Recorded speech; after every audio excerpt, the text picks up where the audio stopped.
Sambutan dari Ibunda Mukhayyar, AG MAG, selaku Kaprodi Ekonomi Syariah. Kepadanya saya persilakan.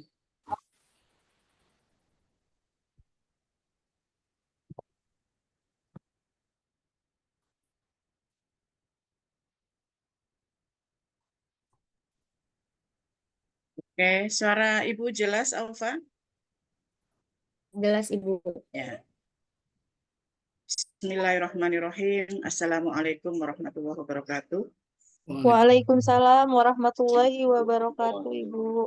Alhamdulillahirabbil alamin.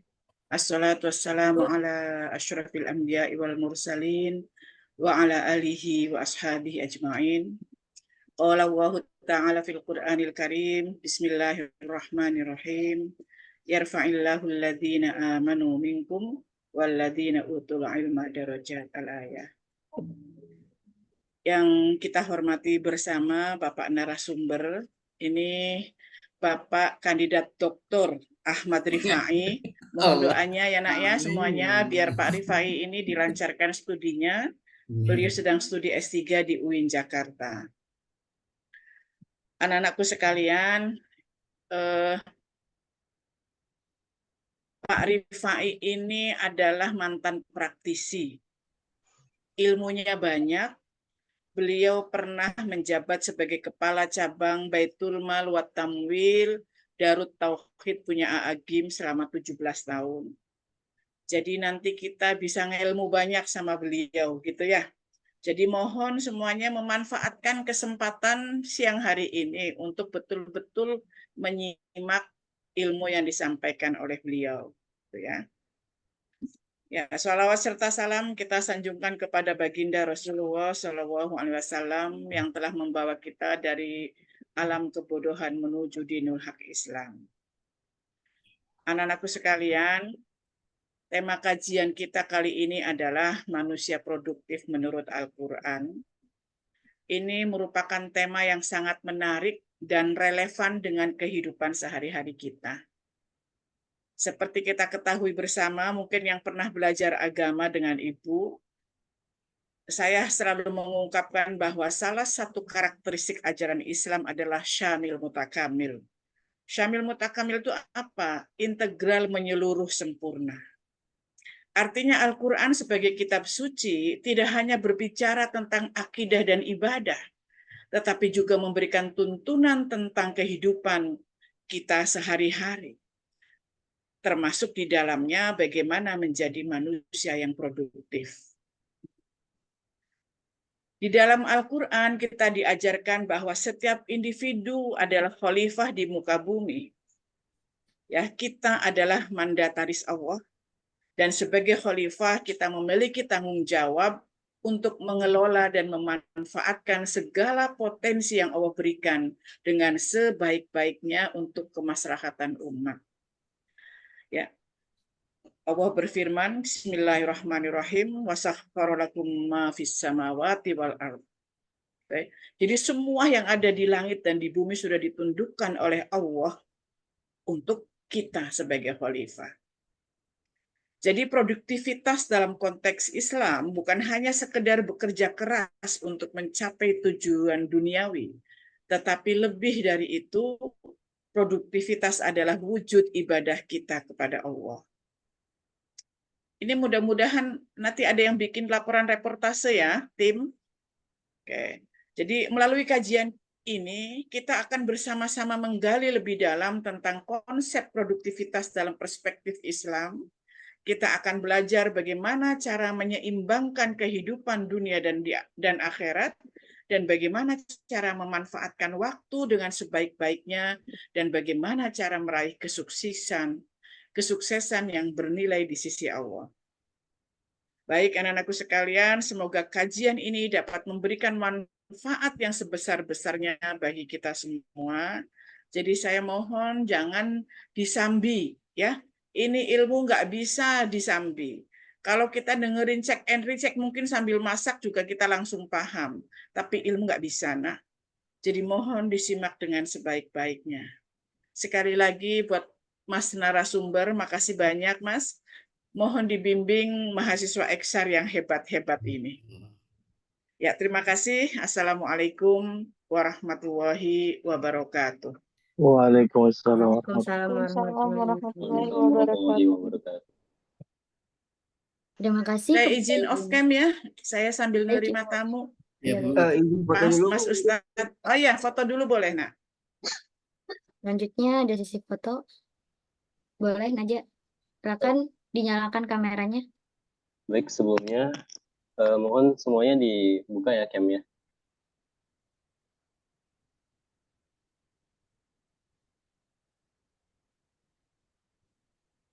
Slide pertama. 1, 2, 3.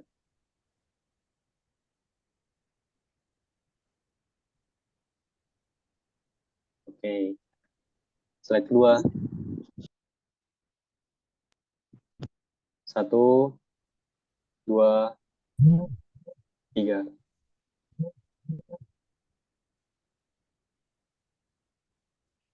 Baik. Slide ketiga. Slide ketiga mohon open. 1, 2, 3. Baik, slide keempat. 1, 2, 3. Baik, terima kasih. Saya kembalikan ke MC. Pranaja, mohon ada yang bikin laporan reportasenya nanti ya, Nak ya. Iya, Bu, sudah ada Ya, timnya, Bu. makasih. Ada, Bu. Terima kasih kepada Ibunda Muhayyaro yang telah memberikan sambutannya. Semoga apa yang disampaikan dapat kita amalkan dan kita pahami. Amin, amin ya rabbal alamin. Selanjutnya, cara yang kita tunggu-tunggu yaitu penyampaian materi yang berjudul Konsep Manusia Produktif dalam Al-Quran, yang akan disampaikan oleh Bapak Ahmad Rifai, SEI, MSI. Kepadanya saya persilahkan. Baik, terima kasih. Terdengar suaranya? Jelas? Jelas. Terdengar, Pak. Alhamdulillah. Terima kasih. Bismillahirrahmanirrahim. Assalamualaikum warahmatullahi wabarakatuh. Waalaikumsalam warahmatullahi wabarakatuh. Innal hamdalillah nahmaduhu wa nasta'inuhu wa na'udzu billahi min syururi anfusina wa min sayyiati a'malina. May yahdihillahu fala mudhillalah wa may yudhlilhu fala hadiyalah. Asyhadu an la ilaha illallah wa asyhadu anna Muhammadan abduhu wa rasuluhu la nabiyya ba'da. Allahumma shalli wa sallim wa barik ala sayyidina Muhammadin wa ala alihi wa ashabihi ajma'in. Amma ba'd. Yang sama-sama kita hormati Ibu kita bersama yang tadi alhamdulillah telah kita dengarkan arahan dari beliau, yaitu Ibu Dr. Muhayyaro. Ya, Masya Allah, pengabdiannya nih buat kita semua, khususnya pada Prodi Eksyar ini tidak diragukan. Itulah sosok seorang ibu yang senantiasa ada di tengah-tengah kita dengan perhatian dan kasih sayangnya. Mudah-mudahan beliau Allah senantiasa berikan kesehatan, walafiat, fil badan, wal jasad, untuk ya semoga beliau senantiasa Allah berikan kesehatan sehingga tetap berada di tengah-tengah kita dalam keadaan sehat walafiat.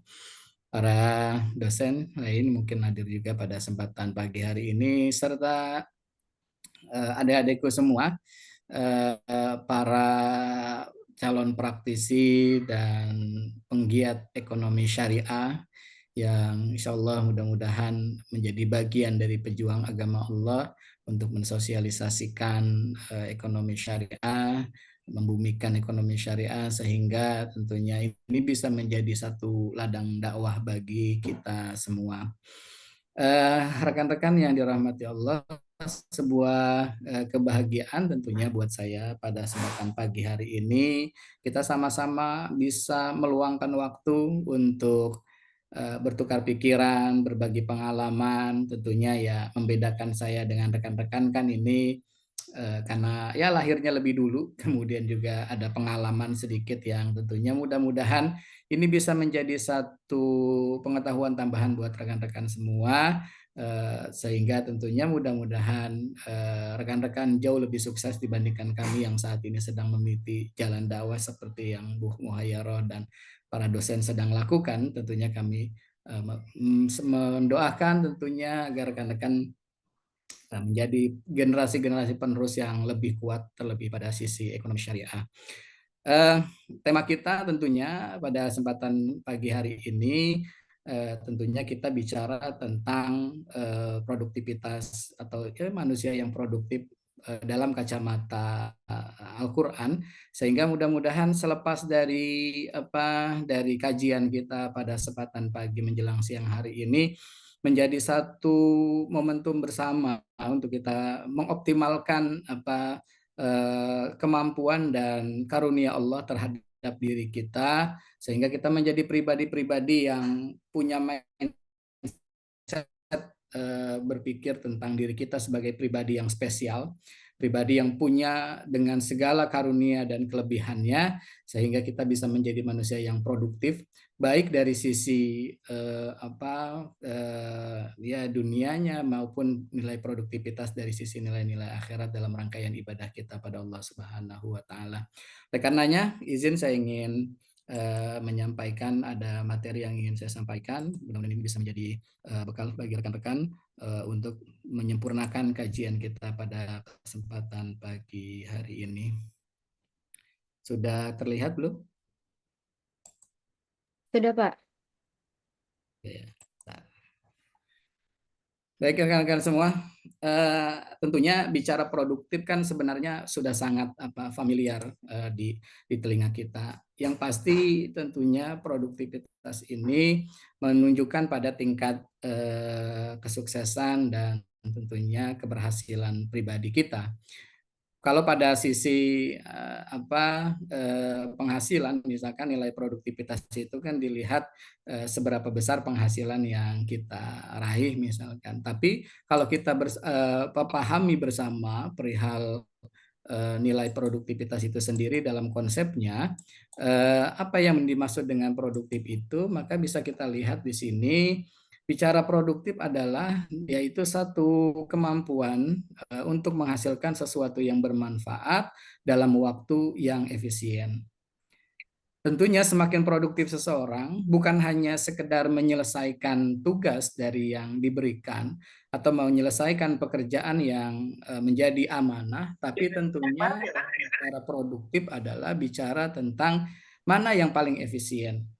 Misalkan seperti teman-teman yang saat ini sedang berikhtiar misalkan dalam pendidikannya di Unpam misalkan. Nanti siapa yang paling efisien, siapa yang paling produktif adalah mereka yang mungkin awalnya misalkan siapa yang paling cepat lulusnya misalkan. Atau siapa yang paling pengetahuan terhadap ekonomi syariahnya yang paling baik, maka dia kemudian tolak ukurnya sebagai orang yang paling produktif. Maka tentunya dalam produktivitas ini tolak ukurnya adalah bukan hanya sekedar mencapai pada tujuan, tapi tentunya dalam pencapaiannya menggunakan tahapan-tahapan jalan yang dilalui tentunya menjadi lebih efisien. Maka kalau kita misalkan ambil sebuah contoh, misalkan siapa yang paling efisien misalkan ketika kita berangkat, tujuan kita dari rumah masing-masing misalkan ke kampus kita, kampus tercinta kita Unpam misalkan, yang efisien adalah dia yang paling mampu menggunakan waktunya terbaiknya untuk sampai bisa di kampus tercinta kita. Maka kemudian dalam konsep Al-Quran maupun dalam konsep Islam tentunya keberhasilan nilai produktivitas ini tolak ukurnya bukan hanya pada pencapaian nilai dari hasil fisik, tapi tentunya perlu dilihat juga bicara tentang pekerjaan yang kita lakukan berdampak nilai positif dan juga nilai manfaat tentunya. Karena kan dalam konsep Islam atau Rasul kan mengajarkannya khairun nas anfa'uhum linnas. Sebaik-baik manusia adalah tolak ukurnya adalah pada nilai manfaat.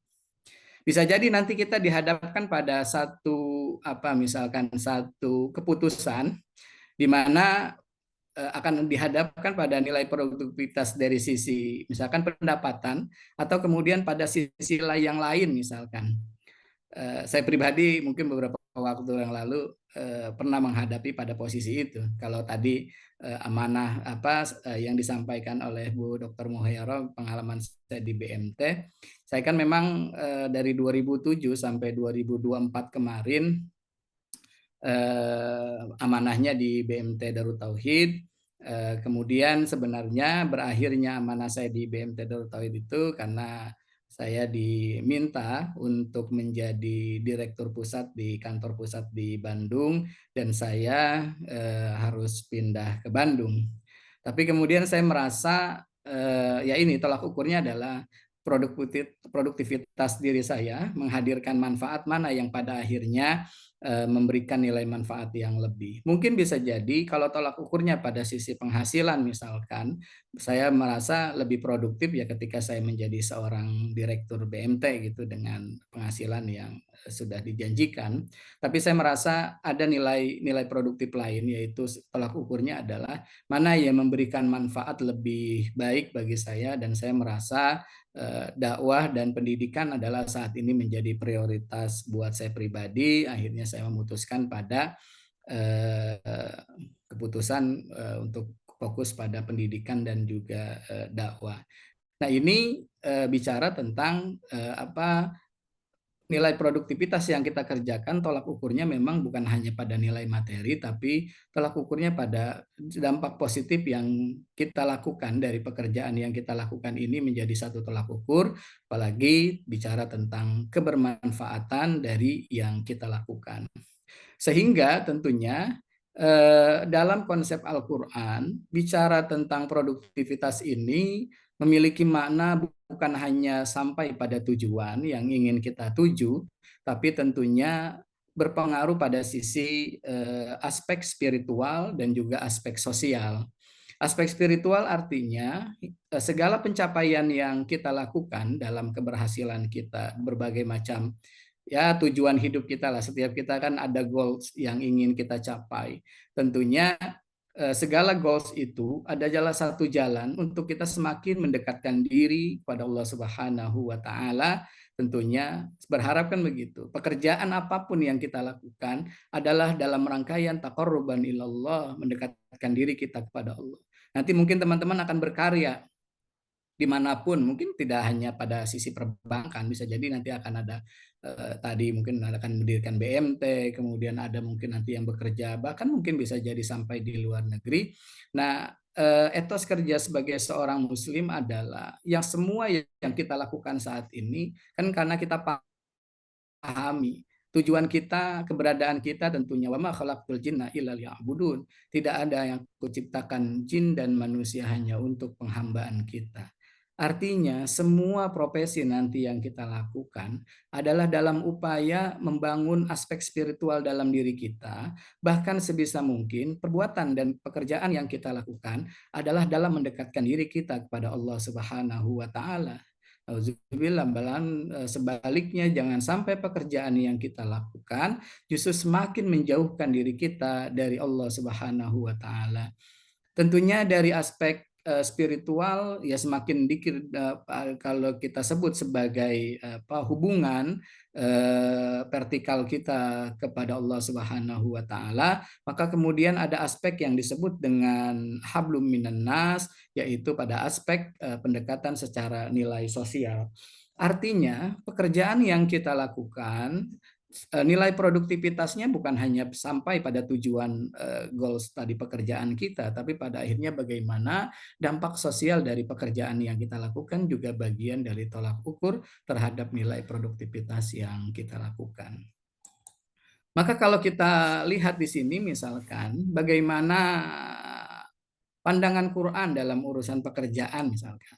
Kalau kita lihat pada surah Al-Jumu'ah misalkan ayat 10, bagaimana firman Allah Subhanahu wa Ta'ala, a'udzubillahi minasyaitonirrajim, fa idza qudiyatis shalatu fantashiru fil ardi wabtaghu min fadlillah wadhkurullaha katsiran la'allakum tuflihun.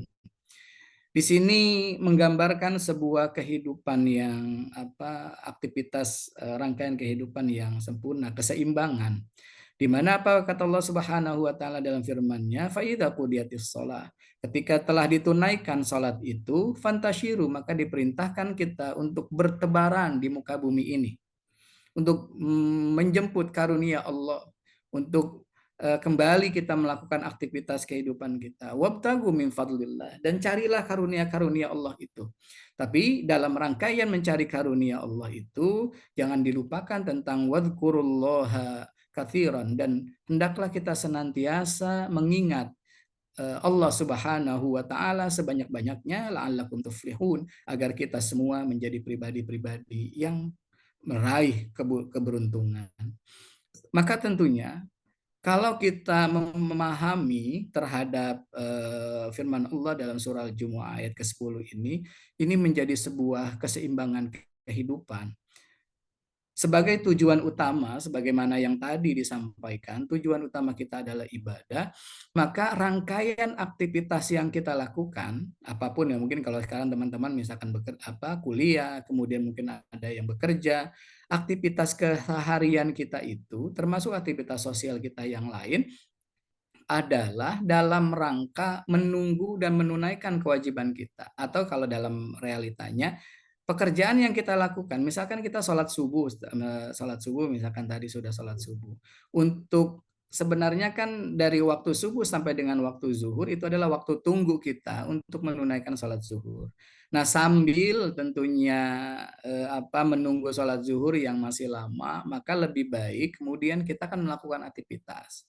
Artinya pekerjaan yang kita lakukan adalah dalam rangka menunggu rangkaian ibadah sholat kita, bukan yang sebaliknya. Sholat adalah sebagian waktu, sisa waktu dari yang kita miliki dari pekerjaan kita, misalkan. Itu yang terbalik sebenarnya.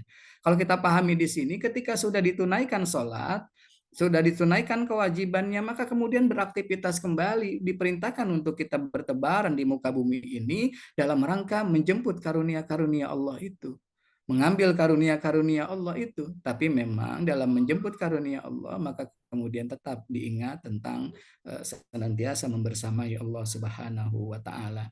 Maka kemudian dari firman Allah surah Al-Jumu'ah ayat 10 ini bisa kita lihat di mana Quran mendorong kita untuk bertebaran, untuk bekerja keras, karena pada akhirnya bicara tentang sukses, meraih rezeki Allah yang banyak itu bukan hanya sekedar bicara tentang keimanan, karena pada akhirnya semuanya telah ditentukan berdasarkan kerja keras dan berdasarkan jerih payah yang kita lakukan.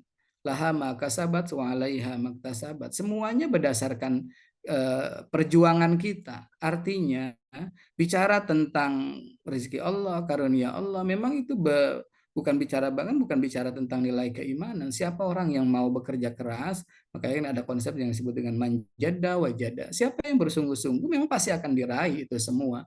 Maka apalagi kita pribadi orang yang beriman harusnya lengkap. Perintahnya sudah dari Allah, kemudian karunianya dari Allah langsung, maka seharusnya kita juga menyempurnakan etos kerja kita dengan menyempurnakan kerja keras yang bisa kita lakukan.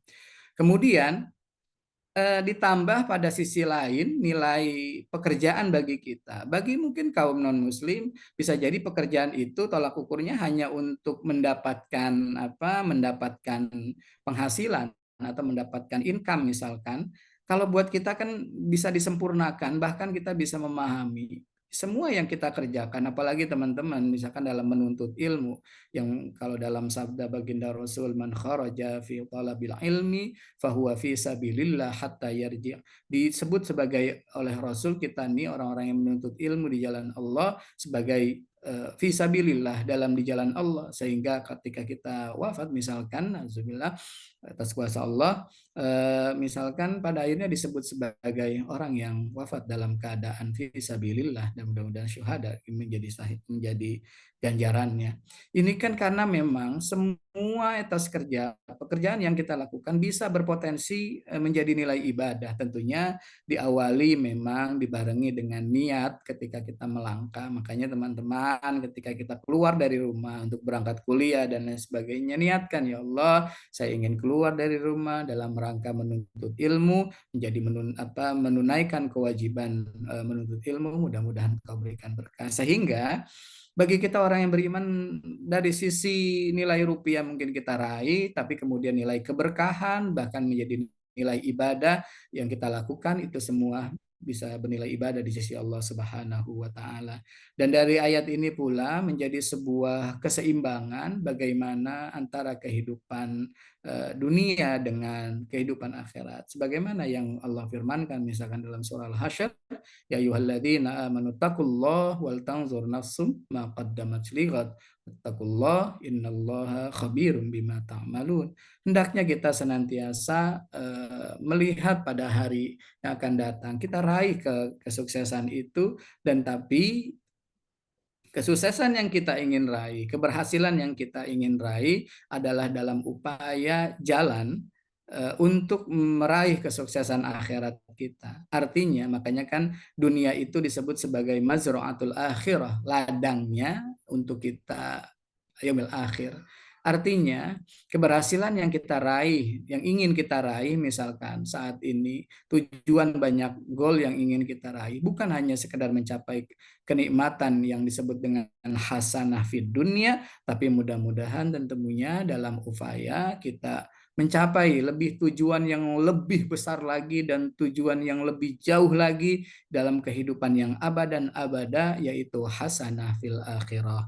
Maka tentunya hal ini perlu kita tanamkan, bahwasanya ya kita bekerja apapun tujuannya adalah dalam rangkaian ibadah pada Allah, menunaikan.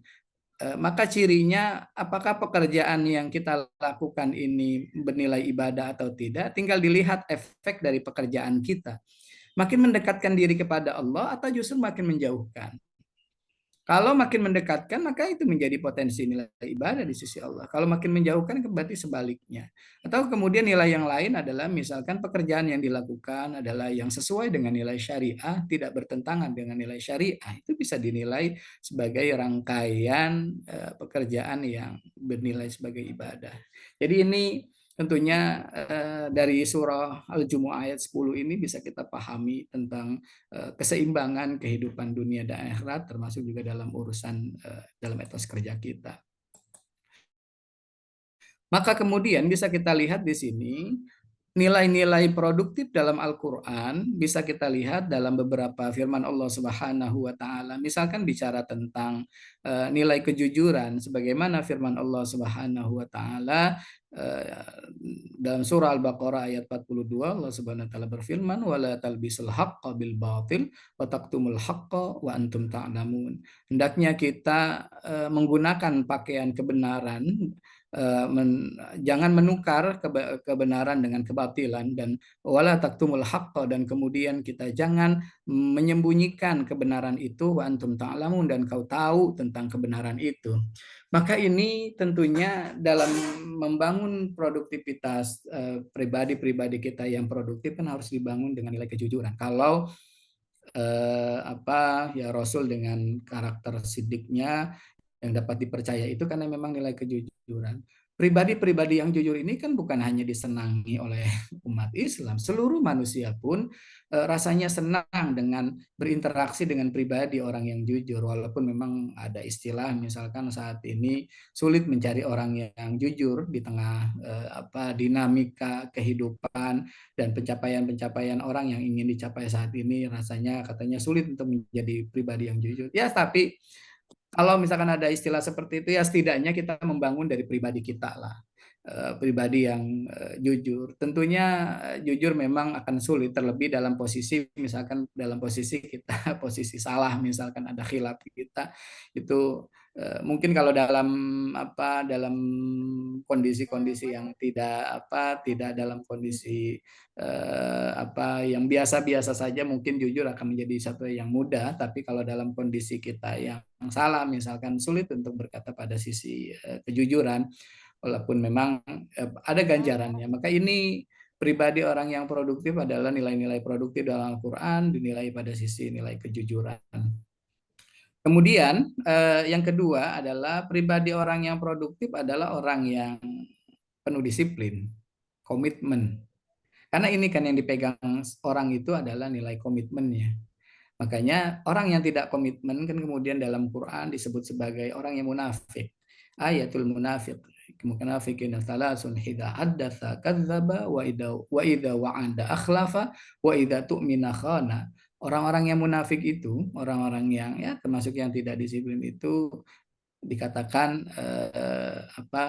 idza haddasa, kalau dia berkata kemudian dia berdusta, dia berjanji kemudian dia mengingkari, wa idza tumina, kalau diberikan kepercayaan kemudian dia berkhianat. Maka kemudian pribadi orang yang beriman, orang yang produktif adalah orang yang penuh dengan kedisiplinan. Kita sudah paham lah, orang-orang yang sukses itu dia yang membangun kedisiplinan dalam dirinya. Tentunya diawali dari banyaknya aturan yang melekat pada dirinya, baik komitmen terhadap dirinya maupun komitmen terhadap aturan-aturan yang dia ada dalam lingkungannya. Kita ini kan dalam realita kehidupan kita tentunya kan banyak melekat nih. Misalkan saya pribadi, misalkan ya di Unpam, misalkan saya sebagai dosen, teman-teman sebagai mahasiswa, misalkan itu kan tolak ukur ya dosen yang baik atau mahasiswa yang baik kan pada akhirnya salah satu tolak ukurnya adalah dilihat pada nilai kedisiplinannya. Karena orang yang disiplin itu maka pada akhirnya kan orang yang komitmen. Memang pada akhirnya bisa jadi nanti kita akan berbenturan dengan beberapa kondisi, tapi pada akhirnya kan kita yang punya mampu memanage terhadap perilaku kita kan kita sendiri gitu. Makanya kita perlu membangun satu kedisiplinan terhadap pribadi kita. Karena kenapa? Kita kan banyak tujuan yang ingin kita capai, banyak jalan yang ingin kita raih, yang itu menuntut komitmen kita dan menuntut kedisiplinan kita. Memang pada akhirnya pasti akan melelahkan, misalkan akan capek kita dengan menetapkan pada kedisiplinan, karena ini kan misalkan berbenturan dengan kita ingin pribadi yang santai misalkan, tapi kedisiplinan itu bagian dari bentuk komitmen kita bersama. Maka tentunya sebagaimana Allah Subhanahu wa taala gambarkan dalam surah Al-An'am ayat 153, apa firman Allah Subhanahu wa taala, inna hadza sirati mustaqiman fattabi'uhu wa la tattabi'us subula fatafarraqa bikum an sabili. Allah Subhanahu wa taala berfirman dalam surah Al-An'am, inna hadza sirati mustaqima, ini adalah jalanku yang lurus. Fattabi'uhu, maka kau ikuti. Disiplin terhadap jalan ini, komitmen terhadap jalan ini. Memang dalam Islam kita sudah paham tentang la ikraha fid din, tidak ada paksaan dalam agama. Tapi ketika sudah terucap kalimat syahadat dalam lisan kita dengan kalimat syahadat, asyhadu alla ilaha illallah wa asyhadu anna muhammadar rasulullah, maka kemudian turun diikuti dengan firman Allah mana innalladzina qalu rabbunallah tsumma istaqamu, mereka yang telah mengatakan, mereka yang telah berikrar Allah Subhanahu wa taala adalah sebagai Tuhannya. Kita mengimani Allah dan mengimani Rasul dalam satu rangkaian syahadat itu, maka kemudian dituntut tsumma istaqamu, kemudian mereka istiqomah, mereka disiplin terhadap pelaksanaan itu. Sebelum terucap kalimat syahadat itu memang tidak ada yang melekat terhadap kewajiban-kewajiban itu. Kewajiban ibadah, kewajiban taat, kewajiban menjauhkan diri dari hal-hal yang dilarang tidak menjadi kewajiban kita. Tapi ketika sudah terucap kalimat itu, maka kemudian Allah Subhanahu wa taala katakan, ini memang ketetapanku. Inna hadza sirati, ini adalah jalan yang telah aku tetapkan padamu. Yang memang pada ini kita akan merasa lelah. Udah lelah dalam rangkaian kehidupan kita, realita kehidupan kita, lelah juga dalam ibadah kita kepada Allah. Dan ini memang yang sangat disenangi. Dan Allah juga memang sudah menciptakan, mengatakan kepada kita, laqad khalaqnal insana fi kabad. Sungguh telah aku ciptakan manusia itu memang dalam kondisi yang lelah. Kita ini capek memang. Memang dunia ini adalah tempat kita lelah. Kalau untuk tidak lelah, maka nanti akan ada darul akhirah yang merupakan darul khairul jaza, tempat di mana sebaik-baik balasan Allah Subhanahu wa taala yang Allah akan berikan. Memang atas kebaikan, atas ketaatan, atas kesempurnaan kita mencoba mengikuti jalan Allah, di jalan ini bisa jadi memang belum secara sempurna Allah balas dalam kehidupan ini. Tapi kemudian yakinlah ada kehidupan akhirat yang Allah akan janjikan menjadi pembalasan yang sebaik-baiknya. Maka Allah sudah katakan, inna hadza sirati mustaqima. Ini adalah jalan yang telah aku tetapkan bagi kita semua orang-orang yang beriman. Fattabi'uhu, maka disiplinlah. Maka komitmenlah kita semua untuk berada di jalan ini. Wala tattabi'us subula fatafarraqa. Karena pada akhirnya nanti bisa jadi kita akan menemukan jalan-jalan lain yang kemudian kita menganggap jalan ini lebih enak, jalan ini lebih menyenangkan, jalan ini lebih memberikan kebahagiaan bagi kita. Tapi pada akhirnya kita lupa jalan itu bukan menuju pada Allah Subhanahu wa Ta'ala, tapi justru menuju pada murkanya Allah Subhanahu wa Ta'ala. Maka pribadi orang yang produktif yang kedua adalah orang yang punya komitmen kedisiplinan yang baik terhadap dirinya. Memang kalau bisa peraturan-peraturan itu bukan karena kita takut terhadap peraturan, tapi memang kita membangun komitmen tersendiri dalam diri kita sehingga dalam melaksanakannya kita akan merasakan lebih enak. Karena kenapa? Kita bangun kesadaran itu terhadap diri kita, bukan karena aturan-aturan karena kalau kedisiplinan itu kemudian pada aturan ketika tidak ada orang yang menjaga misalkan, maka kemudian kita akan mudah untuk melanggarnya. Misalkan dalam aturan lalu lintas, misalkan dalam pelaksanaan kedisiplinan lalu lintas itu kita taati karena di situ misalkan ada polisi, misalkan kita bisa taat. Tapi ketika tidak ada polisi, apakah kemudian kita juga bisa taat atau tidak? Ini kan pengaruh pada komitmen yang dibangun oleh diri kita. Gitu. Artinya peraturan itu dibangun tentunya semuanya adalah untuk kebaikan.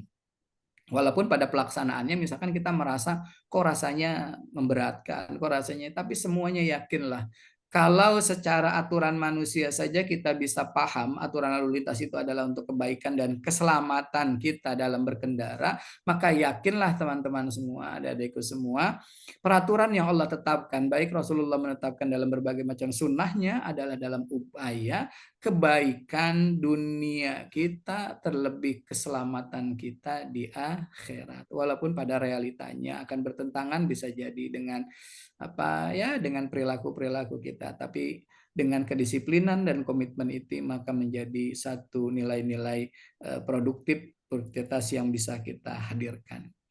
Yang ketiga, nilai-nilai produktif dalam Quran digambarkan adalah pribadi orang yang produktif dalam Quran kemudian disebutkan sebagai orang yang bertanggung jawab. Setiap kita kan banyak keputusan yang telah kita ambil, termasuk juga teman-teman kuliah misalkan di Unpam. Kan ketika kita sudah mendaftarkan diri, maka kemudian kita dituntut pada sebuah yang disebut dengan tanggung jawab. Maka begitu juga pribadi orang yang beriman kita. Allah dan Rasulnya tentunya sudah mengajarkan dalam Quran bahwasanya pribadi kita adalah pribadi orang yang produktif. Dalam Al-Quran digambarkan sebagai pribadi orang yang bertanggung jawab. Sebagaimana digambarkan dalam surah Al-An'am. Ya ayyuhalladzina amanu ista'inu lillahi war rasul idza da'akum lima yuhyikum. Ya ayyuhalladzina amanu, hai orang-orang yang beriman, istajibu, mintalah kepada Allah atau laksanakanlah segala sesuatu lillahi war rasul bagi Allah Subhanahu wa taala. Idza da'akum, ketika kau dipanggil oleh Allah Subhanahu wa taala, lima yuhyikum, dalam kehidupan kita. Maka tentunya dalam nilai-nilai produktif dalam Al-Qur'an yang ketiga adalah kita menjadi pribadi yang bertanggung jawab. Karena pada akhirnya setiap keputusan yang kita ambil kan pada akhirnya nanti mas'ulun, akan senantiasa ditanyakan. Akan senantiasa setiap keputusan atau rangkaian kehidupan, perjalanan kehidupan yang kita ambil kan bagian dari keputusan yang kita ambil. Pada akhirnya kita diberikan kebebasan dalam kehidupan ini. Memilih jalan itu, tapi semua pilihan jalan tersebut pada akhirnya akan diminta pertanggungjawaban. Termasuk juga dalam hal apapun. Usia yang kita habiskan ini nanti akan diminta pertanggungjawabannya. Ilmu yang kita miliki akan diminta pertanggungjawabannya. Termasuk dalam urusan harta. Apa kita tidak boleh menjadi pribadi orang yang kaya? Sangat diperbolehkan. Tapi ingat, akan ada pertanggungjawaban dalam urusan harta nanti. Bahkan dalam urusan harta kan akan ada dua pertanyaannya. Min aina iktasaba wa fima anfaqo. Dari mana kau dapatkan hartamu dan dari mana dan kemana hartamu kau akan salurkan. Maka ketika kita memutuskan misalkan menjadi orang yang sultan misalkan, orang yang kaya raya, nggak apa-apa, boleh. Tapi siap dengan pertanggungjawabannya gitu. Karena pada akhirnya semuanya akan dipertanggungjawabkan dalam seluruh aktivitas kehidupan kita. Dari mulai kita tidur sampai kemudian kita tertidur kembali, itu kan semua fasilitas Allah. Itu semua karunia Allah yang Allah berikan kepada kita yang nanti semuanya akan diberikan pertanggungjawaban. Famay ya'mal misqala dzarratin khairan yara, famay ya'mal mithqala dzarratin syarran yara. Semuanya akan datang kebaikan itu, termasuk yang kita lakukan saat ini. Menjadi satu jalan bagi kita bersama tentunya yang akan nanti juga dipertanggungjawabkan juga di hadapan Allah, yang mudah-mudahan menjadi satu pembuka pintu keberkahan Allah Subhanahu wa taala. Maka kemudian produktif di sini bukan hanya sekedar dalam bekerja, tapi kita juga bisa lihat produktif dalam hal ibadah. Justru ibadah ini adalah sebagai pondasi produktif bagi kita. Mana ibadah yang paling produktif? Dalam pilihan sholat misalkan, dalam ibadah sholat kita nih misalkan, yang paling produktif itu kan apa? Yang paling produktif adalah ketika kita ibadah bisa dilakukan secara sempurna. Misalnya bagi kaum laki-laki, dia bisa berjamaah, kemudian dia pahami bacaannya, dia bisa khusyuk. Itu adalah orang yang apalagi sholatnya tepat waktu. Itu kan yang produktif. Kalau yang tidak produktif mana? Ya udah, ketika Allah bilang as-sholatu ala waktiha, sholatlah pada waktunya, tapi kemudian kita menganggap pada waktu kita. Ya, kalau pada waktu kita kan ya udah sesuai maunya kita. Allah subuh jam 4:10 kata kita sholat subuh jam 5:30. Kata Allah sholat johor jam 12 siang, kata kita sholat johor 2:30. Kata kita sholat kata Allah sholat asar jam 3, kata kita sholat asar itu jam 5. Kata Allah sholat maghrib itu jam 6, kata kita sholat maghrib itu jam 7 lewat. Nah ini kan maka pribadi orang yang taat, orang yang ibadah kepada Allah adalah pondasi orang yang produktif. Karena kenapa? Dia mampu membangun satu komitmen dengan sesuatu yang tidak nampak. Allah itu kan ya kita pahami bersama, tidak berwujud. Tapi kemudian kita mampu komitmen. Maka semakin produktif orang dalam ibadah, maka yakinlah pasti hidupnya akan sangat produktif. Karena kenapa? Dia mampu taat terhadap sesuatu yang tidak terlihat, apalagi yang terlihat. Dia akan mampu taat. Kalau dia mampu taat dengan aturan Allah, aturan manusia akan sangat mudah untuk ditaatinya. Karena ibadah ini menjadi pondasi produktivitas kita. Kita mampu komitmen misalkan yang mampu sholat tahajud misalkan. Itu kan karena membangun komitmen untuk kita bisa bangun pagi. Apalagi bisa sholat 2 rakaat sebelum subuh, sholat fajar misalkan. Itu kan kunci dan juga pondasi dari produktivitas. Kemudian setelah sholat subuh kita bekerja kita melakukan banyak hal, tadarus dan sebagainya. Itu kan misalkan kemudian mulai bertebaran di muka bumi, bekerja lagi. Itu kan bagian dari ibadah sebagai pondasi produktivitas. Oleh karenanya tentunya karena kita pahami tadi rangkaian kewajiban kita adalah sebagai tunduk kita adalah dalam rangkaian ibadah kepada Allah, maka kemudian bukti produktivitas dalam ibadah adalah kita memaksimalkan waktu ibadah kita. Karena inilah yang paling berharga tentunya dari diri kita adalah penghambaan kita kepada Allah. Maka ciri kita produktif dalam ibadah adalah terus memperbaiki kualitas ibadah kita, dalam kualitas memahami bacaannya misalkan, kualitas dalam pelaksanaan waktunya juga, karena itu menjadi tolak ukur tingkat produktivitas kita dalam ibadah. Yang kemudian digabungkan pada akhirnya pekerjaan yang kita lakukan bisa bernilai ibadah ketika dibarengi dengan niatnya. Maka tentunya produktivitas atau produktif dalam ibadah juga sangat memang menjadi fondasi utama bagi kita, karena itu menjadi satu ciri. Kemudian kalau bentuk produktivitas dalam di tempat kerja, tentunya kita bisa lihat dalam bentuk ya ada lingkungan, kita membangun satu lingkungan kerja yang sehat. Nanti kan teman-teman yang akan masuk pada dunia kerja, apalagi nanti teman-teman misalkan ya Allah amanahkan apa dalam satu ruang lingkup apa ada amanah menjadi seorang pemimpin misalkan, itu kan pada akhirnya suasana kerja itu lingkungan pekerjaan itu dibangun bagaimana seorang pemimpin membangun apa lingkungannya. Karena pada akhirnya kalau kita boleh pahami, misalkan nanti kita bekerja itu kan mayoritas waktu kita mungkin bisa jadi sepertiga waktu kita sudah habis dalam ruang apa kegiatan pekerjaan kita. Maka kemudian orang yang paling produktif adalah bagaimana dia membangun suasana lingkungan kerjanya menjadi keluarga apa lingkungan yang bukan hanya sehat secara fisik tapi juga sehat secara mental. Karena dengan beban pekerjaan yang banyak misalkan ditambah under pressure pimpinan misalkan itu kan bisa membangun suasana yang apa penuh dengan tekanan. Kalau kemudian kita membangun dalam suasana yang baik, komunikasi yang baik, maka pada akhirnya pekerjaan itu dengan secara baik diselesaikan bersama dan kemudian suasana kebersamaannya juga senantiasa terbangun. Dan kemudian yang kedua tentunya bentuk produktivitas di tempat kerja adalah kita mampu berkolaborasi dan juga kerja secara tim. Karena tentunya keberhasilan satu goals tujuan-tujuan perusahaan itu kan bukan karena bukan mungkin bisa jadi secara wordingnya atau secara apa misalkan apresiasinya pimpinannya misalkan yang diapresiasi, tapi pada akhirnya itu adalah satu keberhasilan kerja tim hasil kolaborasi sehingga tentunya sebagai seorang pemimpin tentunya membangun produktivitas bawahannya dengan cara ya membangun satu kerjasama yang baik, kerja tim yang baik sehingga tentunya ketika sukses maka kemudian suksesnya bersama, ketika ada kegagalan maka tentunya menjadi evaluasi bersama.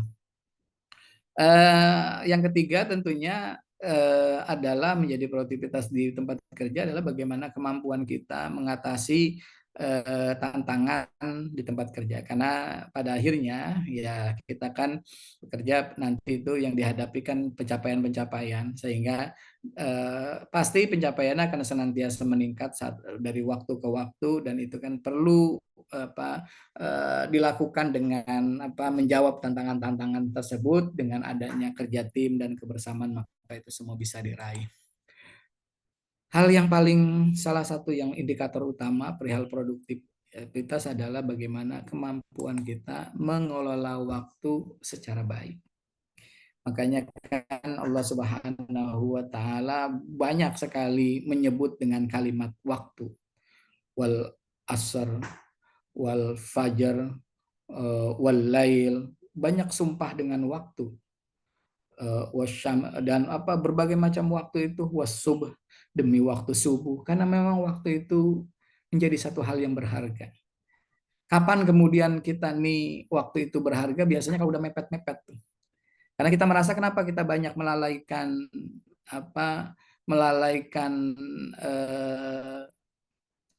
waktu, karena memang kita ngerasa waktu kita panjang. Makanya kan ya Rasul mengajarkan kepada kita i'mal lidunyaka ka'annaka ta'ishu abadan, misalkan wa'mal li akhiratika ka'annaka tamutu ghadan. Rasulullah mengajarkan kepada kita misalkan apa tadi, bekerjalah kamu untuk duniamu seolah-olah hidup itu panjang. Pokoknya kalau untuk dunia silahkan dah seolah-olah kita masih panjang.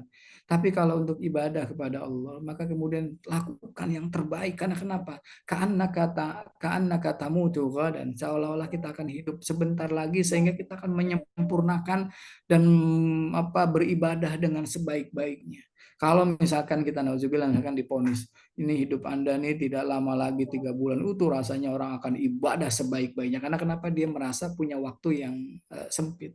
Kenapa kita nih cenderung nyantai, kemudian cenderung apalagi dalam urusan ibadah misalkan salah kadarnya karena kemudian berpikir masih ada waktu lain yang bisa dilakukan, masih ada kesempatan. Ini yang kemudian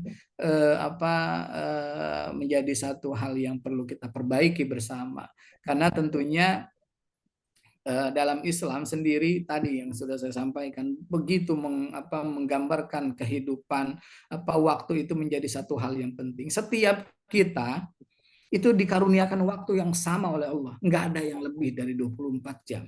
Tapi kenapa kemudian bisa menjadi yang berbeda-beda setiap kita? Mungkin nanti teman-teman akan belum terlalu terlihat lah sekarang pencapaian-pencapaian di antara rekan-rekan teman-teman ini belum terlalu kelihatan. Kalau buat saya misalkan saya dengan usia sekarang misalnya 40 ini, dengan teman-teman dulu yang seangkatan SD dan lain sebagainya, teman-teman ada yang beranggapan Pai mainnya sudah lebih jauh, kemudian ininya lebih baik. Itu kan karena tadi siapa yang menghargai waktu lebih baik, mengorbankan waktu, maka pada akhirnya nanti akan terlihat nilai produktivitas yang berbeda. Maka tingkat produktivitas itu juga ditentukan pada siapa orang yang menghargai terhadap waktunya dan memanfaatkan waktu sebaik-baiknya. Itu kan menjadi nilai yang penting karena pada akhirnya dalam Islam pun ada yang disebut dengan prinsip manajemen waktu. Dalam Islam itu sangat diperhatikan. Bahkan maka ada istilah kan innal faragha mafsadah. Sesungguhnya waktu yang kosong itu yang lagi nyantai itu bisa merusak. Makanya kemudian Rasul di hadis yang lain mengajarkan kepada kita misalkan ni'matani katsirum minanna magbunun katsirum minannas. Ada 2 kenikmatan yang manusia itu banyak dilalaikan. Mana? As-sihah wal faragh, yaitu tak kala dikasih waktu sehat dan yang kedua tak kala banyak diberikan waktu kosong itu disantaikan. Nah, ini yang kemudian kan menjadi satu perhatian bagi kita. Bagaimana waktu yang diberikan ini kita maksimalkan untuk produktivitas yang terbaik. Maka lihat orang-orang yang sukses-sukses itu yang punya kinerja yang baik itu, punya penghasilan yang besar itu adalah mereka-mereka yang mampu memanfaatkan waktunya. Bahkan ada yang tolak ukur waktunya dihitung penghasilannya itu dihitung berapa menit dia berada di kantor itu. Misalkan kayak orang artis Raffi Ahmad untuk menghasilkan nilai rupiah yang sebanyak-banyak. Itu kan karena memang dia mampu membangun time management. Setiap kita punya waktu yang sama, tapi bisa menghasilkan nilai rupiah yang berbeda tergantung pada efektivitas dan pada nilai produktivitas waktu yang digunakan. Maka kemudian ya itu kan Rasul juga kan ngingetin iktanim khamsan qabla khamsin syababaka qabla haramika. Gunakanlah yang 5 itu sebaik-baiknya sebelum datang waktu yang 5. Syababaka qabla haramika. Waktu muda sebelum kemudian nanti datang waktu tua. Jangan kemudian kita ngerasa muda mah udahlah bebas-bebasin aja, tapi lupa nanti itu ada waktu tua, di mana waktu tua itu adalah hasil dari perjuangan di waktu muda. Karena pada akhirnya nanti waktu tua itu akan datang posisi tubuh sudah mulai lemah, maka kemudian produktivitas kan masa mudamu. Maka kemudian kan lihat bagaimana Rasulullah mengajarkan salah satunya misalkan perihal nanti di akhirat ada golongan yang di situ dinaungi dengan arsy-Nya Allah. Salah satunya adalah syabun qalbuhu mu'allakun bil masajid, yaitu seseorang apalagi dia anak muda yang hatinya senantiasa terpaut kepada masjid. Maka ini teman-teman beberapa menit lagi kita selesaikan. Tentunya ini mengajarkan pada kita tentunya ayolah gunakan waktu sebaik mungkin, karena pada akhirnya nanti orang yang paling sukses adalah siapa yang paling menghargai waktu yang digunakannya. Bisa jadi akan berbeda hasilnya bergantung pada produktivitas dari waktu yang diberikan, sehingga tentunya waktu yang diberikan ini gunakan sebagai sesuatu yang mana yang menjadi prioritas. Nanti kan kita pasti akan ada senantiasa pilihan-pilihan, maka kemudian nanti kita bisa lihat mana yang paling produktif, mana yang paling prioritas bagi kita untuk kita laksanakan. Itu dilihat pada sisi waktu. Maka apa yang menjadi tantangan kita saat ini dalam mencapai produktivitas kita, dalam mencapai kesuksesan kita nanti di masa yang akan datang, apa yang menjadi tantangan bagi kita? Yang pertama tentunya bisa kita lihat, pastinya tantangan ini dibangun dari internal kita. Mana kita harus membangun satu motivasi dalam diri. Kita membangun komitmen dalam diri kita. Kita nih, misalkan, kita nih malas lari misalkan. Kita ini males jogging tuh males. Tapi kalau dalam kondisi ada daya dorong, misalkan kita lagi dikejar-kejar anjing nih misalkan, itu kan mau nggak mau bagi orang yang takut anjing, misalkan kayak saya nih, ketika ada anjing yang di belakang kita akan berlari secara kencang. Karena kenapa? Karena ada daya dorong kita. Maka tentunya untuk membangun satu produktivitas dalam diri kita, maka tidak lain dan tidak bukan ibda binafsik, dimulai dari diri kita. Karena mungkin bisa jadi kita akan melihat pada lingkungan kita, tapi terlebih dahulu dilihat pada sisi yaitu yang sesuatu yang disebut dengan motivasi dalam diri. Kita harus membangun motivasi dalam diri kita. Sehingga ketika dalam kondisi kita lagi turun, kita akan paham, oh ini memang jalannya harus kita tempuh seperti ini. Setelah membangun motivasi, maka kemudian bangun kedisiplinan dalam diri. Punya motivasi tinggi tapi nggak komitmen ya sulit juga. Karena ini menjadi dua hal yang senantiasa harus terbangun dalam diri kita. Bangun motivasinya dan bangun komitmennya atau bangun kedisiplinannya. Yang kedua adalah ya tantangan eksternal adalah bisa jadi lingkungan. Makanya kan konsep Islam itu ada yang disebut dengan innalladzina amanu wa hajaru, baru kemudian wajahadu fisabilillah bi amwalikum wa anfusikum. Sesungguhnya orang-orang yang beriman itu mereka akan diperintahkan untuk berhijrah. Maka lihat, awal kesuksesan baginda Rasul dalam dakwah kan awalnya adalah ketika proses yang disebut dengan proses hijrahnya Rasul. Karena memang itu hijrah itu pindah. Hijrah itu ya berubah dalam satu, bisa jadi kita, kenapa kita misalkan belum terbangun semangat yang tinggi, karena bisa jadi kita berada pada circle. Kalau kata anak muda sekarang, kata teman-teman nih, ada bahasa circle-nya bisa jadi salah. Bisa jadi kita berada di lingkungan yang memang di lingkungan yang tidak terbangun terhadap itu. Kayak saya pribadi misalkan, saya kemarin 17 tahun dalam dunia kerja. Sehingga untuk kemampuan menganalisa, kemampuan menulis dan lain sebagainya itu memang tidak terbangun. Tapi sekarang pada lingkungan yang memang dituntut untuk ini, ya akhirnya terbangun semangat kembali untuk menulis, kemudian menyampaikan ide-ide, termasuk juga yang saya sampaikan ke rekan-rekan kan gitu. Ini karena faktor daripada lingkungan dan kemudian juga ya waktu. Maka gunakanlah waktu sebaik-baiknya, karena akan tiba nanti saatnya di mana kita kondisi badan misalkan dalam keadaan kurang sehat, kondisi waktunya sudah sangat mepet misalkan. Nah, maka ketika di waktu luang ini, maka saya ingatkan, saya pernah ya tadi yang saya sampaikan, saya pernah merasakan di mana saya banyak waktu luang tapi kemudian tidak diproduktifkan, akhirnya ya bersyukur dengan yang pencapaian saat ini, tapi setidaknya ya tetap harus ada ada introspeksi dalam diri kita, sehingga ya ini kedua tantangan, baik tantangan internal dan eksternal ini tentunya ya perlu kita cari solusi bersama. Apa yang menyebabkan kita minimnya motivasi misalkan? Karena bisa jadi kenapa kita tidak punya motivasi tinggi? Karena bisa jadi kita menganggap diri kita adalah pribadi-pribadi yang biasa misalkan. Kita menganggap diri pribadi saya ini bukan orang yang sukses, diri saya bukan orang yang cerdas. Ini juga pernah saya merasakan dalam kondisi ini. Saya waktu itu ketika di pesantren, mungkin ada yang pernah dengar cerita saya, bagaimana saya kemudian ketika masuk pesantren, kemudian karena NEM-nya kecil, dan ketika masuk di pesantren NEM-nya ternyata paling rendah, maka kemudian akhirnya tidak terbangun motivasi saya untuk belajar. Kemudian saya menganggap melegitimasi, membrand image diri saya sebagai pribadi yang tidak cerdas, kemudian bodoh karena punya nilai rendah. Akhirnya benar sekali, hasilnya sangat linier. Hasilnya saya ranking terakhir di kelas itu dari 30 siswa. Memang saya ranking 29, tidak sampai terakhir banget. Tapi ternyata di situ karena tadi motivasi dalam dirinya tidak terbangun brand image terhadap diri sebagai pribadi yang bodoh, misalkan pribadi yang gagal, pribadi yang ini, sehingga tidak terbangun motivasi itu. Akhirnya saya coba rubah itu semua, merubah image terhadap diri kita.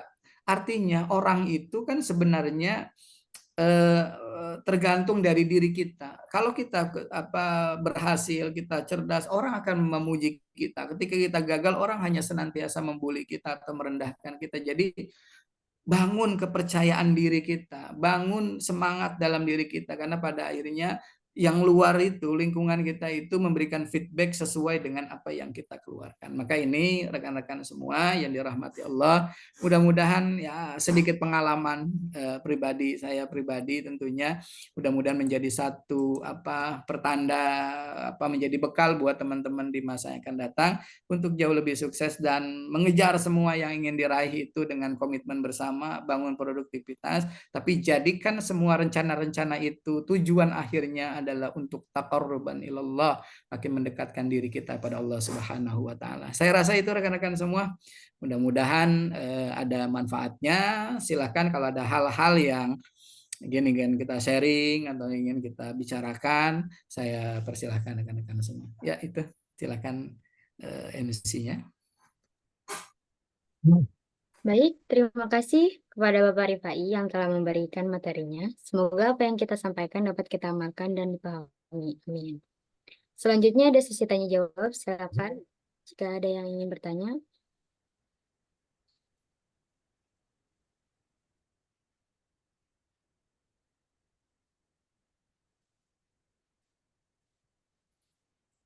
Kalau diem paham berarti itu.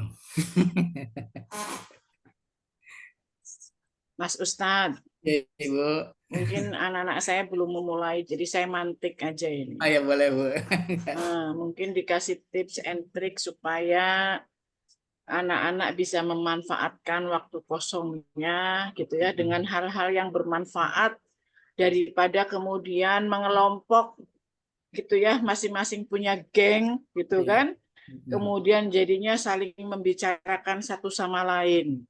Saya pengen di XR ini dibangun budaya kerjasama yang sehat, saling mensupport, gitu ya, bergandeng tangan, ada yang susah, ayo bareng-bareng, gitu ya, bukan geng-gengan.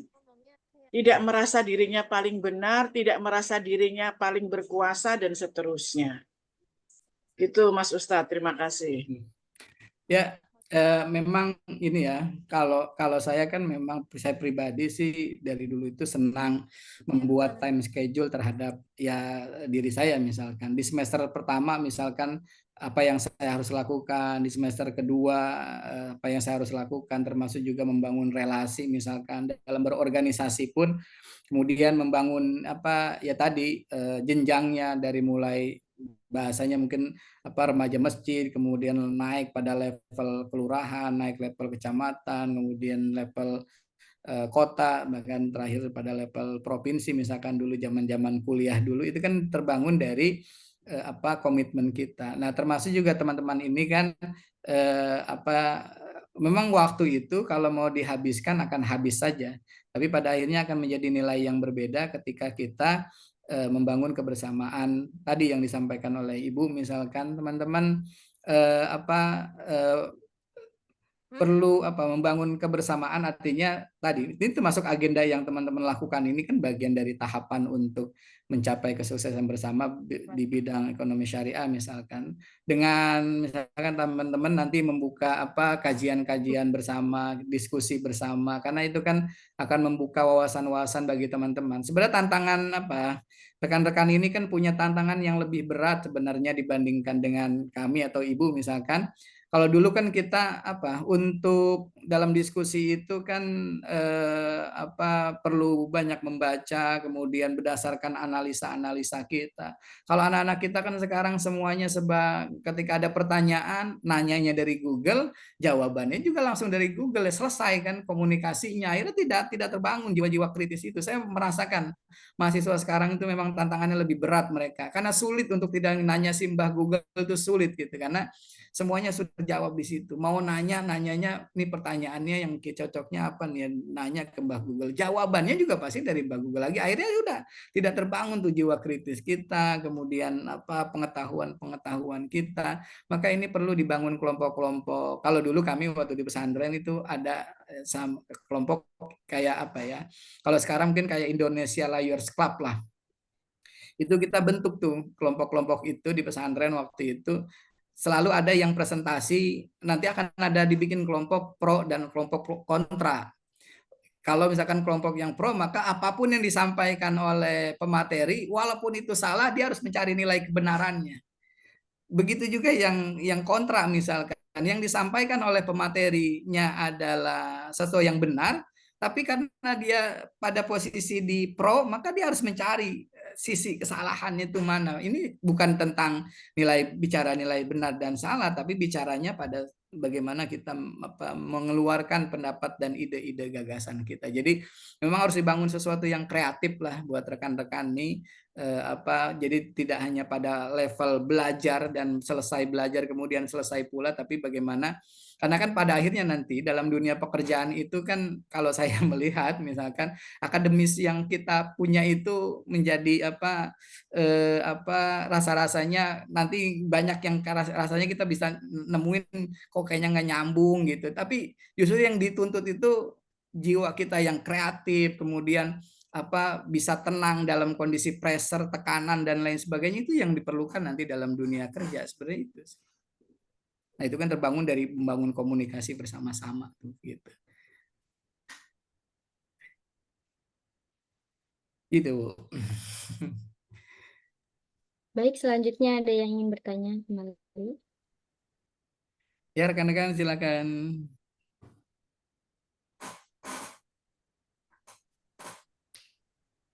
Assalamualaikum warahmatullahi wabarakatuh. Waalaikumsalam warahmatullahi wabarakatuh. Perkenalkan, nama saya Salma Nurul Fadila. Saya dari kelas Ekonomi Syariah 03. Buat Pak Rifai, maaf nih Pak, mau tanya. Gimana sih caranya kita membangun motivasi pada diri kita agar tetap produktif, terutama di hari weekend? Soalnya kalau weekday kan kita rata-rata bisa melakukan produktivitas yang lebih gitu loh Pak daripada saat weekend. Nah, agar kita punya motivasi yang sama kayak waktu weekday, di waktu weekend kan biasanya produktivitasnya menurun gitu. Ya, betul. Terima kasih. Baik. Enggak juga tuh, enggak juga, woi. Ada yang protes. Jadi gini, teman-teman, kita nih ya secara secara alami memang akan perlu juga yang namanya istirahat. Tapi memang kita memaknai istirahat itu, kalau dalam konsep kita istirahat itu kan tidur. Istirahat itu tidak memikirkan sesuatu. Istirahat itu leye-leye kalau menurut kita tuh. Tapi kalau dalam konsep kiai saya dulu berkata, al-istiraha, istirahat itu adalah intiqalul amal min amalin wahid ila amalin akhar. Istirahat itu adalah berpindahnya satu pekerjaan yang satu pada pekerjaan yang lain. Maka tentunya buat kita nih, maka saya kemudian di waktu weekend ini misalkan, ketika ada Zoom seperti ini, bagi saya adalah waktu istirahat. Artinya berpindah satu pekerjaan lain.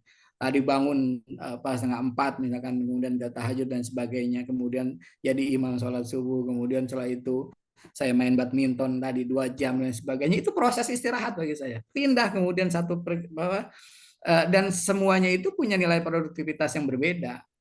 Di main badminton tadi beda, kemudian di pekerjaan rumah juga tadi diselesaikan juga bagian dari produktivitas juga. Artinya bicara produktivitas bukan hanya pada tatanan pada tatanan belajar saja misalkan, pada tatanan bekerja saja misalkan, termasuk juga dalam kehidupan sosial kita ada nilai-nilai produktivitas. Artinya gini, kita nih termasuk saya pribadi misalkan, saya saat ini misalkan bekerja ada di mengajar misalkan di Unpad dengan waktu yang cukup banyak, kemudian ada di Penteng misalkan, kemudian ada beberapa majlis taklim juga. Itu kan ada kehidupan sosial yang juga menuntut saya, anak saya, istri saya, jamaah saya, lingkungan. Selalu berharap saya selalu ada mereka. Makanya kayak misalkan kepada jamaah misalkan pokoknya saya bisa mungkin dan alhamdulillah bisa istiqomah misalkan sholat subuh selalu bisa berjamaah bersama jamaah sehingga nanti kan ada hal-hal yang mereka ingin sampaikan, ada hal yang ingin mereka curhatkan itu makanya sebisa mungkin kalau saya ada di rumah maka gerbang untuk komunikasi dengan sosialisasi dengan jamaah adalah ketika berada di masjid. Nah itu bisa saya lakukan dan itu bagian dari produktivitas. Artinya termasuk ketika kita di rumah misalkan produktifnya apa misalkan ya tadi kalau teman-teman sebagai seorang anak misalkan ketika kita lagi berada di rumah maka bantu pekerjaan orang tua kita apa misalkan yang perempuan bantuin masak, yang laki misalkan bantuin bersihin genteng misalkan. Itu bagian dari produktif juga artinya produktif itu bukan hanya sekedar pada tatanan pekerjaan atau pada tatanan kita belajar misalkan atau kerja tapi hal-hal apapun yang bisa kita lakukan itu ada nilai produktivitasnya. Kehidupan sosial juga membutuhkan produktivitas kita. Artinya sebisa mungkin kita senantiasa berbagi sehingga orang-orang yang berada di sekeliling kita menuntut kita untuk juga komitmen kepada mereka sehingga mereka juga bisa merasakan hasil produktivitas kita gitu. Jadi akan tetap produktif sebenarnya. Saya pribadi juga nih kan misalkan setelah ini kemudian bentar lagi zuhur harus ada di masjid karena nanti akan ada waktu 10-15 menit ngobrol dengan jamaah. Ntar habis ini ada seminar lagi tuh, ada satu lagi tuh seminar kebangsaan nanti ada lagi satu termasuk juga ada pertemuan di lingkungan saya setelah ini ada sarasehan tokoh Polris itu saya juga diundang untuk berada di situ juga. Nah ini kan bagian dari produktivitas juga. Jadi banyak sekali produktivitas itu. Maka tadi yang konsep istirahat itu bukan hanya sekedar tidur, tapi konsep adalah istirahat adalah berpindah satu pekerjaan pada pekerjaan yang lain. Gitu. Ya gitu. Ada lagi yang lain? Kita sudah pada lapar. Bismillahirrahmanirrahim. Saya mungkin Bapak. Silakan ya Rifki. Baik, silakan. Ya, perkenalkan nama saya Muhammad Rifki Ali, Bapak. Ya, silakan. Ya, izin on cam. Ya. Saya alhamdulillah mahasiswa Bapak dalam mata kuliah ayat dan hadis ekonomi. Oh, Jadi, masih online ya? 3, Bapak. Iya. Nanti kita ketemu setelah UTS ya. Ya, baik Bapak. Nama saya Rifki Ali, Bapak. Ya, silakan. Saya ingin bertanya di dalam kami kan reguler CS, reguler Sabtu. Jadi kami itu dari Senin sampai Jumat itu ada di aktivitas bekerja, Bapak. Ya, betul. Mencari nafkah untuk diri kami sendiri gitu untuk dan juga bayar untuk kuliah. Ya, untuk menyisihkan jajan kuliah dan juga bayar UKT seperti itu. Siap. Di dalam kami bekerja mencari nafkah untuk diri sendiri karena belum punya tanggungan nafkah keluarga, Bapak. Ini produktivitas kami dalam mencari uang itu apakah sebagai bentuk ibadah berpahala gitu, Bapak? Nah, ya.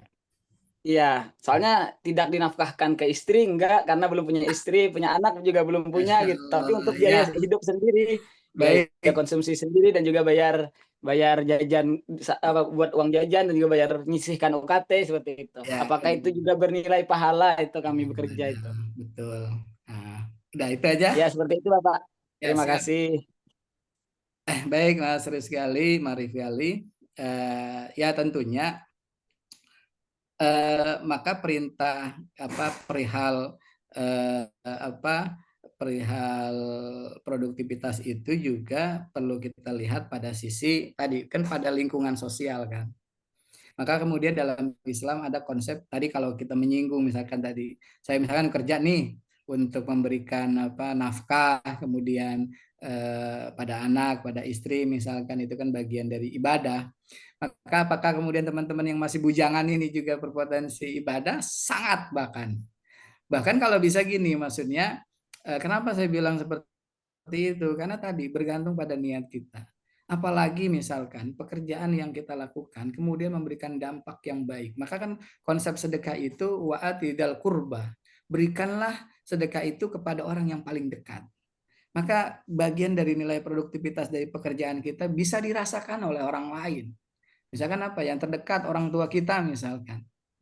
Maka kemudian bagian dari produktivitas dari hasil pekerjaan kita adalah kebahagiaan yang kemudian sebenarnya orang tua itu tidak mengharapkan dari pemberian kita. Saya sudah merasakan itu semua, bagaimana orang tua itu, ya saya mungkin Allah takdirkan keduanya telah Allah panggil gitu, tapi ketika dulu tuh ketika kita memberikan kepada orang tua kita itu, Masya Allah kebahagiaan terpancar. Apalagi dengan bapak saya itu punya selera pakaian yang sama dengan saya itu. Makanya ketika saya membeli apapun, karena pernah saya ketika saya beli sesuatu kemudian orang tua saya lihat, kemudian ada bahasa cakep itu Pak I katanya. Itu tuh dari situ saya benar-benar menyesal. Maka setelah itu apapun yang saya beli itu harus dua dengan bapak saya karena dia juga punya selera yang sama. Artinya teman-teman ketika kita bekerja misalkan kita mungkin belum ada tanggungan dan sebagainya, maka bukti produktivitas kita dan pekerjaan yang kita lakukan menjadi ibadah dalam memberikan dampak pada orang-orang yang berada di sekeliling kita, ibu bapak kita misalkan yang masih ada, berikan yang terbaik dan tentunya ya yang berada di sekeliling kita juga. Nah itu mudah-mudahan tentunya, tapi memang kalau untuk konsep ibadahnya yaitu berawal dari, makanya nih teman-teman nih ketika berangkat dari rumah, keluar dari pintu rumahnya dengan kaki kanan, maka kemudian ucapkan niatnya untuk bekerja di jalan Allah biar supaya memberikan banyak manfaat dari pekerjaan yang dilakukannya. Gitu teman-teman. Ada lagi yang lain? Ya sama-sama Mas Rizky. Baik, ada yang bertanya lagi atau dicukupkan saja?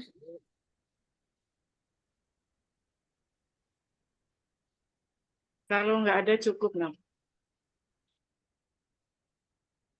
Terima kasih kepada Bapak Rifai yang telah memberikan materi dan jawaban-jawabannya yang telah ditanyakan oleh mahasiswa. Semoga apa yang dijelaskan oleh Bapak dapat kita pahami dan kita amalkan. Akhirnya kita telah sampai di penghujung acara. Saya selaku MC mohon maaf atas segala khilaf dan kekurangannya. Selama acara berlangsung, mari kita tutup acara ini dengan bersama-sama membaca hamdalah. Alhamdulillahirrahmanirrahim.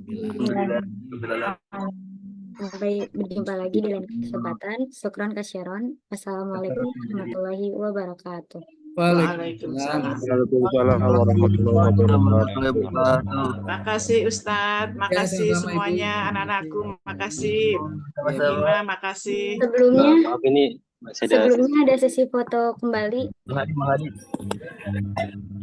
Tadi belum selesai fotonya, no? Ada kesalahan teknis, Ibu. Gitu Bang aja. Iya Ibu. Yang tag siapa yuk yang tag? Naja. Baik yang Ngapunten Mas Ustadz, ini apa PPT-nya di stop screen dulu. Oh iya, siap. Yang lain jangan keluar dulu, kita foto ulang. on cam terlebih dahulu ya. Sebentar ya. Baik, semua on cam dulu. Wajah-wajah baru di kajian kita. Baik. Slide pertama, siap-siap. 1, 2, 3.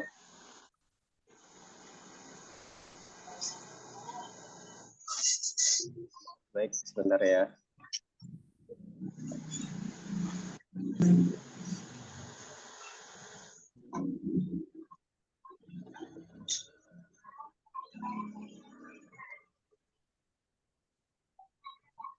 Slide kedua. 1, 2, 3.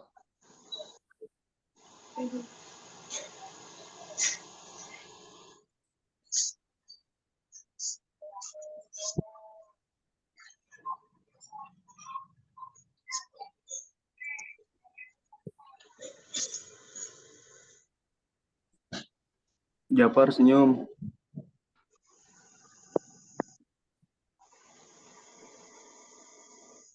Slide ketiga. 1, 2, 3.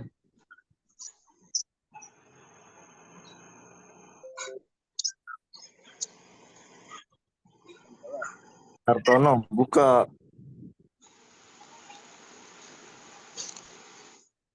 Slide keempat, 1, 2, 3. Pertama. Alhamdulillah banyak yang hadir hari ini. Iya nih. Alhamdulillah, harus terus seperti ini ya nak ya. Ilmunya ini kan suplemen ini buat kita ini. Jafar.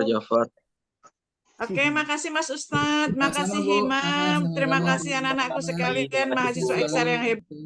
Ya Bu, baik Bu. Ya, assalamualaikum. Izin juga ya. Terima kasih. Sebelumnya, Assalamualaikum. Salam. sebelumnya teman-teman jangan lupa absen ya. Linknya ada di Zoom. Terima kasih. Baik Kakak udah. Sudah Kak. Kapan jadikan tuh ILC XR? Nah, Oh, ya boleh tuh, bagus tuh. Udah saya fixin sih. Terima kasih. Ngopi kita Ustadz. Ya. Ngobrol pintar gitu Ustadz. Supaya bahasanya mah silahkan lah, bebas teman-teman. Namanya apa, kayak ngobras, kayak ngobrol santai, kayak mau ngopi, atau ngobrol pintar, silahkan lah. Gitu. Ntar kopel Aufa Istiali, mantep kayaknya tuh. Ya buat yang masih online sekarang ketemu di setelah UTS nanti dengan saya. Baik Bapak, Baik, terima Bapak. kasih. Baik, terima kasih ya. Assalamualaikum. Waalaikumsalam warahmatullahi wabarakatuh.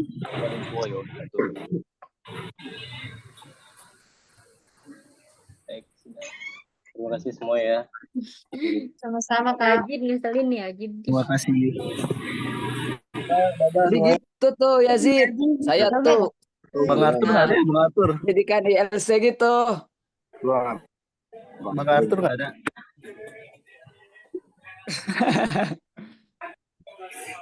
Jadi sistemnya itu ya, kalau saya boleh kasih gambaran, misalnya kelas ini menerangin tentang mata kuliahnya dia gitu, apa mikro, kelas ini makro gitu, kelas ini tentang itu, kayak gitu. Ntar per kelas ngirim berapa utusan, apa 3 apa berapa gitu. Kalau bisa sih Hima nyewa ruang tele kalau bisa sih. Mungkin kalau itu bisa di next periode.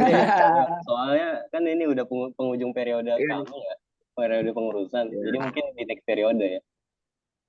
Yaitu semester 1 itu keren-keren itu. Ya, Bang Ali. aktif nih semester 1-nya. Ya Bang Ali. Kenapa kagak pada keluar ya? Ya, ini pada nggak mau keluar nih tumben. Jago-jago emang. Bang Ali, bocah lagi Bang Ali. Nah, jangan, saya mau zuhuran. Saya komit keluar. Iya. Ya. Alfa, titip salam. Pucal Bang. Pucal. Yes, futsal malam minggu. Kakak lah malam ini. Ayo Bang, main Bang. Taring. Malam minggu teman-teman. Keluar Maza. Badminton, cewek-cewek. Basket. Aduh, nggak mau mager. Kelereng. Teman-teman izin saya tutup ya Zoom-nya. Tutup Bang. Ya. Iya, assalamualaikum warahmatullahi wabarakatuh.